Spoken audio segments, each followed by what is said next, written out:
In traditional Indian meteorology, the beginning of summer is marked by Nautapa, a 9-day period bringing the most intense heat of the year. But this year, the heat arrived with a punishing severity, pushing the thermometer in cities like Banda to an extreme 47.4 degrees Celsius. For the nearly 90% of India's workforce employed in the informal economy, there is no option to stay inside. Delivery riders, construction workers, and street vendors face grueling 12-hour shifts, navigating the peak outdoor sun. This sustained exposure triggers a severe biological crisis, researchers call the recovery deficit. If these workers cannot rest and lower their core body temperature during the night, their physical systems begin the next day depleted, leading to cascading health failures. And resting at night is becoming nearly impossible.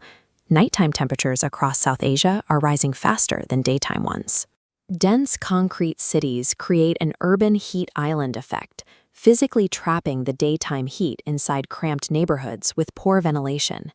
The indoor heat becomes so suffocating that families are forced onto open terraces and rooftops just to find a few hours of sleep.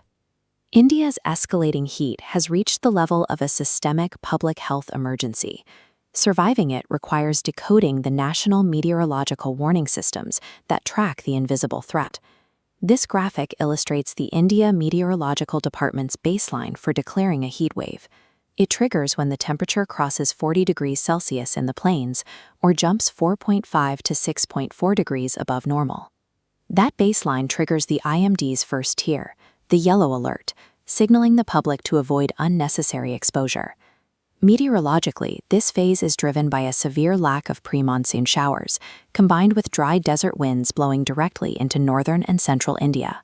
Biologically, the yellow phase stresses your body. You will experience heavy sweating, increased thirst, and mild fatigue as your system works overtime to regulate its internal temperature. When temperatures climb further, the IMD issues an orange alert. Prolonged outdoor exposure transitions from uncomfortable to strictly dangerous. In this phase, the biological breakdown accelerates. Workers begin reporting severe dehydration, sudden dizziness, and agonizing headaches as they work. Combined with the sleep deprivation of hot nights, the physical toll quickly compounds into heavy emotional exhaustion. The orange alert marks the point where the human body's natural defenses are pushed to their absolute maximum limit, leaving zero margin for error. The final tier is the red alert, representing a severe heat wave. These are extremely dangerous conditions, and the IMD advises that all outdoor movement must immediately halt. This global data view shows historical frequency. Climate change has now tripled the probability of these extreme pre-monsoon heat waves across the region. Under a red alert, your biology faces a total cooling system shutdown. Rapid fluid depletion thickens the blood, restricting cellular movement. This leads directly to fatal heat stroke if left untreated. Surviving this phase requires heavy reliance on public infrastructure.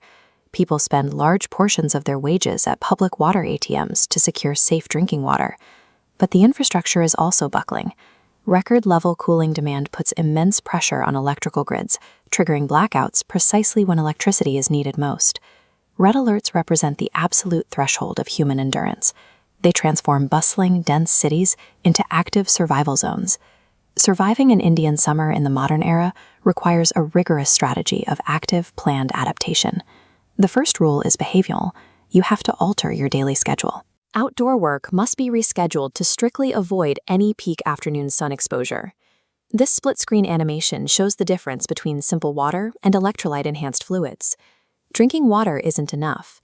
You must use oral rehydration solutions to ensure the fluid is actively absorbed by your cells to replace lost salts. Passive defenses matter too.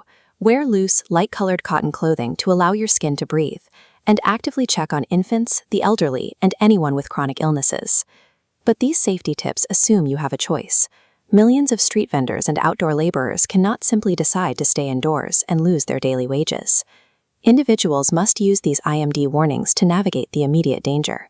But surviving this climate reality ultimately requires systemic changes to protect the millions of workers who keep society running.